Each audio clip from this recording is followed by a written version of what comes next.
тврдите дека бевте незаконски разрешен од функцијата директор на Агенцијата за храна и ветеринарство. Што всушност е незаконски во случајот? Целата постапка за именување и разрешување на директор на Агенција за храна и ветеринарство е незаконска, бидејќи разрешувањето на актуелниот директор и именувањето на нов директор е пропишано во Законот за безбедност на храна во член 18 и во член 20.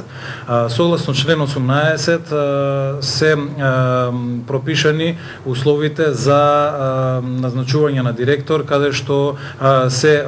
кажува и колкав е мандатот на директорот на Агенција за храна и ветеринарство, а тоа е 4 години, со тоа што го назначува и разрешува владата, но под одредени услови. Првично, јас до овој момент немам добиено никаква решение со кое јас сум разрешен од функцијата директор на Агенцијата за храна и ветеринарство. Покрај тоа што дознавме од медиумите и покрај тоа што официјално немам добиено решение за разрешување, е наименуван веќе и нов директор на Агенцијата за храна и ветеринарство надвор од законските прописи. Од друга страна се е нарушена и можноста, бидејќи за наименување на нов директор на Агенцијата за храна и ветеринарство треба да се распише оглас во 3 дневни весници, со која да се дава и можност и во законот пропишано во член 18 за повторен избор на директорот на Агенцијата за храна и ветеринарство, со тоа што на мене како директор ми ускратено правото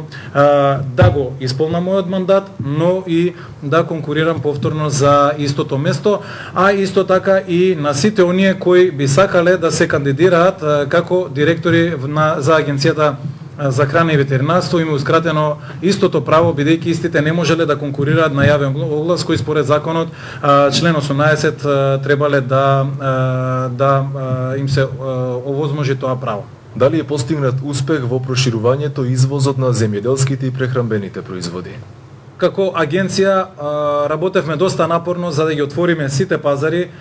сите стратешки пазари во светот и до сега многу успешно истото го постигнавме, зашто имаме и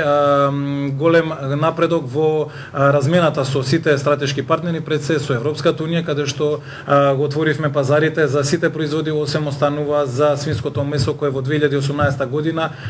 беше предвидено да се отвори и пазарот за свинско месо и производи од свинско месо во Европската унија. Се отвори рускиот пазар и на Евроазиската унија за млечни и месни производи, исто така и кинескиот пазар за јагнешко месо, а сега сме и во постапка и за млечни и месни производи и во Соединетите Американски држави за месни производи и за млечни производи. Со какви капацитети располага институцијата со која досега раководевте? Со последната набавка од ИПА и од средствата од Европската унија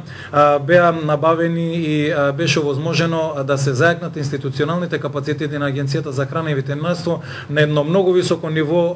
би кажал и рамо до рамо со европските институции. Пред се ние набавивме, Агенцијата за храна и ветеринарство набави 42 возила и едно теренско возило, нови возила за инспекторите, набавена е нова заштитна опрема за мострирање за инспекторите, понатаму набавени се лаптоп компјутери за инспекторите и десктоп компјутери за вработените во централата, нови работни бюроа, столици и така натаму, значи сето она што е битно во нормалното работење на една сериозна и професионална агенција. Исто така се набавени и GPS уреди каде што маневрирањето со возилата ќе биде многу посоодветно, ќе може многу подобро да се концепираат и инспекцијските контроли, ќе се намали амортизацијата, трошоците за гориво и сето она ќе влие врз ефикасноста и ефективноста на работењето. Болеста јазлеста кожа изминатиот период направи голема штета кај добитокот. Како се справивте со тој проблем? Доста успешно се справивме, иако како држава бевме најмногу изложени на болеста, од каде што болеста влезе од соседна Република Грција и Република Бугарија, но сите мерки кои ги преземавме вродија со плод, иако имаше угинат добиток околу 3500-4000 грла, кои ние веќе на сточарите им ги обештетивме. Тука би сакал да напоменам и дека беа набавени вакцини, кои вакцини во две кампањи беа спроведени и вакцинирани цела популација на сите